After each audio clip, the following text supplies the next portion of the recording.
क्या हम सारे इंडियंस एक साल के लिए गोल्ड खरीदना बंद कर दे तो रुपया मजबूत हो जाएगा, डॉलर कमजोर हो जाएगा? ऐसे ही क्या हम पेट्रोल और डीजल कम यूज करेंगे तो क्या कुछ पॉसिबिलिटी है? मोदी जी ने करी है अपील और क्या ये लॉजिकल पॉसिबल है? हम आंकड़ों के हिसाब से समझेंगे। मैं हूं कृष्ण चौहान और आप देख रहे हैं सेविंग से सिंपल। 5 मिनट के अंदर जितनी भी सारी अपील करिए ना उसको हम समझ लेते हैं क्या ये पॉसिबल भी है। चैनल पे पहली बार आए हो तो चैनल को फॉलो कर लेना। देखो एक एक करके समझते हैं। पहले नंबर पे क्या बोला मोदी जी ने कि भैया गोल्ड खरीदना बंद कर दो, किसी भी फंक्शन के लिए गोल्ड नहीं खरीदना है मिनिमम 1 साल के लिए। देखो सबसे पहले तो हम ये समझते हैं कि गोल्ड और पेट्रोल डीजल मतलब कच्चा तेल हम कितना ज्यादा इंपोर्ट करते हैं बाहर से।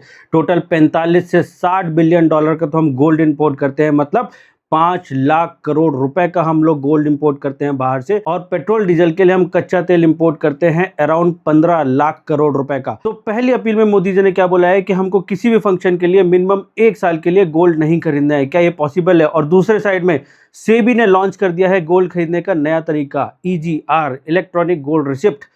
अब अभी तक ईटीएफ वगैरह चल रहा था, अब ईजीआर। अब यही चीज थोड़ी कॉन्ट्राडिक्टरी हो जाती है। एक साइड में आप बोल रहे हो कि जी अपील कर रहे हो कि मत खरीदो, दूसरे साइड में नए नए प्लेटफॉर्म लॉन्च कर रहे हो। अभी तक ईटीएफ चलता था, अब ईजीआर आ गया है। बहुत अच्छा तरीका है वैसे तो दोनों का कंपैरिजन ईटीएफ और ईजीआर की वीडियो डाल दी है दूसरी सेपरेट, तो आप एक बार जाके कंपेयर कर लेना ईजीआर और ईटीएफ और बताना कि जी कौन सा बेटर है। तो इंडियन माइंडसेट के हिसाब से क्या भैया इस अपील का फर्क पड़ेगा? क्या हम लोग गोल्ड और सिल्वर खरीदना बंद कर देंगे? इसमें शॉर्ट टर्म फर्क जरूर पड़ सकता है। कुछ ज्वेलरी रिलेटेड ब्रांड को जो भी शेयर मार्केट में लिस्टेड है ना, उनकी पिटाई होगी और कुछ नहीं होने वाला है। 1-2 दिन के लिए रहेगा, उसके बाद वापस नॉर्मल हो जाएगा। वॉर सिचुएशन में तो हमेशा यही होता है कि जी गोल्ड खरीद के रखना है। और हर कंट्री में, किसी भी कंट्री में ये अपील नहीं हुई है अभी तक कि भैया गोल्ड मत खरीदो या ये मत खरीदो। और सबसे बड़ी बात, तमिलनाडु में जो गवर्नमेंट बनी है ना, हर शादी में जी 8 ग्राम गोल्ड देने वाली है। क्या उसको भी रोक देंगे? भैया पॉसिबल नहीं है। तो आगे आप ये मान के चलो कि भाई कैसे भी करके गोल्ड में खरीदारी रुक जाएगी। ये पॉसिबल नहीं है, फिजिबल है ही नहीं।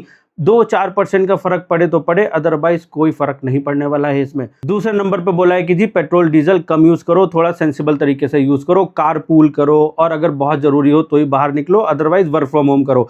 देखो भैया वर्क फ्रॉम होम की अपील नॉर्मल जनता से करना तो बेकार है, आपको एम्प्लॉयर्स से करनी पड़ेगी। अगर एम्प्लॉयर्स ऑप्शन देंगे जी वर्क फ्रॉम होम का तभी पॉसिबल है, अदरवाइज नॉर्मल जनता के कहने से क्या होता है? हर जनता चाहती है, मतलब हर कोई चाहता है कि जी वर्क फ्रॉम होम हो जाए, लेकिन क्या ये फिजिबल है? नॉर्मल जनता क्या कर सकती है? ऐसा नहीं कर सकती। आपको एम्प्लॉयर्स से अपील करनी पड़ेगी कि आपको वर्क फ्रॉम होम देना चाहिए। देखो सबसे बड़ी बात, जैसे कि पहले बोला कि 15 लाख करोड़ रुपए का हम लोग पेट्रोल डीजल मतलब कच्चा तेल आयात करते हैं, उससे अपना डॉलर का बिल बहुत ज्यादा आता है। तो इसमें लॉजिकल बात यह है कि भैया हर जगह ट्रांसपोर्टेशन उपलब्ध नहीं है। एक बार को अगर ट्रांसपोर्टेशन बहुत अच्छा हर जगह उपलब्ध हो और पब्लिक ट्रांसपोर्ट स्पेशली, तो भैया बिल्कुल भी फिजिबल है ये सारी चीजें, अदरवाइज उसके अलावा तो नहीं। क्योंकि भैया रिमोट एरियाज बहुत है जहाँ की कुछ नहीं जाता है, तो वहां के लिए हमारे को कारपूल और ये सब पॉसिबिलिटी नहीं है। लेकिन हाँ, अगर इस पे दृढ़ इच्छा रखी जाए तो भैया बिल्कुल पॉसिबल है। और दृढ़ इच्छा के लिए सबसे पहले तो जितने भी मंत्री, कैबिनेट मंत्री, जितने भी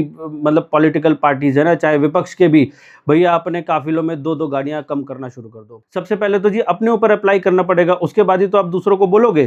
तो अपने अपने काफिलों में एटलीस्ट 2 गाड़ियां कम कर दो। 20-20, 25-25 गाड़ियों का काफिला चलता है, तो उसमें भैया पहले कम करो। जब तक आप इंफ्रास्ट्रक्चर मजबूत नहीं करोगे रिमोट एरियाज में, क्योंकि अभी एक्सप्रेस वेज वगैरह तो बहुत अच्छे बन रहे हैं, नो डाउट बहुत बढ़िया है, लेकिन रिमोट एरियाज में जब तक और मजबूत इंफ्रास्ट्रक्चर डेवलप नहीं होगा तब तक ये कार पूल और ये सब पब्लिक ट्रांसपोर्ट जब तक मजबूत नहीं होगा तब तक ये फिजिबल नहीं है। और थर्ड चीज क्या बोली कि भैया वेकेशन मनाने बाहर नहीं जाना है।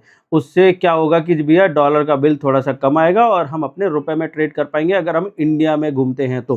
सही बात है, और इंडिया में बहुत सारी जगह हैं, पहले उसको कवर करने की कोशिश करनी चाहिए, उसके बाद ही बाहर जानी चाहिए। लेकिन सबसे बड़ा क्वेश्चन क्या है कि जितने भी डेवलपमेंट कंट्रीज हैं, क्या उन्होंने अपने यहाँ पे ऐसी कोई अपील करी है? सबसे बड़ी बात तो है भैया टाइमिंग्स। टाइमिंग क्या ये सही है? अभी तक तो ये कहा जा रहा था कि भाई सब कुछ बहुत बढ़िया चल रहा है, हमारे पास भरपूर मात्रा में भंडार है तेल का, एलपीजी का, हर चीज का।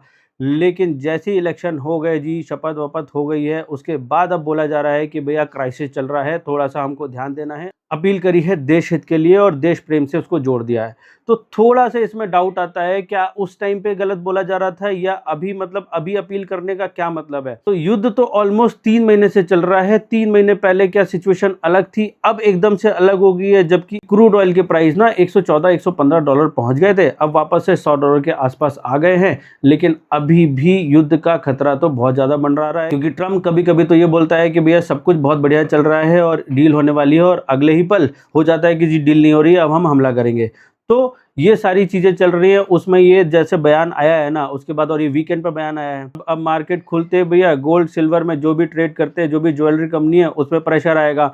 तो यहाँ भी क्या वही नहीं हो गया कि आपने मैनिपुलेट कर दिया चीज़ों को अपने बयान से? तो ये सारी चीज़ें हैं, इस पर थोड़ा सा ध्यान रखने की ज़रूरत है। और इसमें क्या पॉसिबिलिटी है, कोई प्रो गवर्नमेंट नहीं, प्रो एंटी गवर्नमेंट नहीं, आपको लॉजिकल तरीके से बताया गया है कि इसमें भाई क्या क्या हो सकता है, क्या फिजिबल है या नहीं है। आप कमेंट करके ज़रूर बताना कि आप गोल्ड सिल्वर खरीदना बंद कर दोगे या कारपूल करोगे। आप इसमें से जो भी तरीके बताए हैं क्या अप्लाई करोगे अपनी लाइफ में, और आपको क्या लगता है मोदी जी का अपील का असर पड़ेगा या नहीं पड़ेगा? और चैनल को फॉलो कर लो, आपको ऐसे ही वीडियोस मिलते रहेंगे, और अपने दोस्तों के साथ भी शेयर कर दो। तब तक के लिए नमस्कार।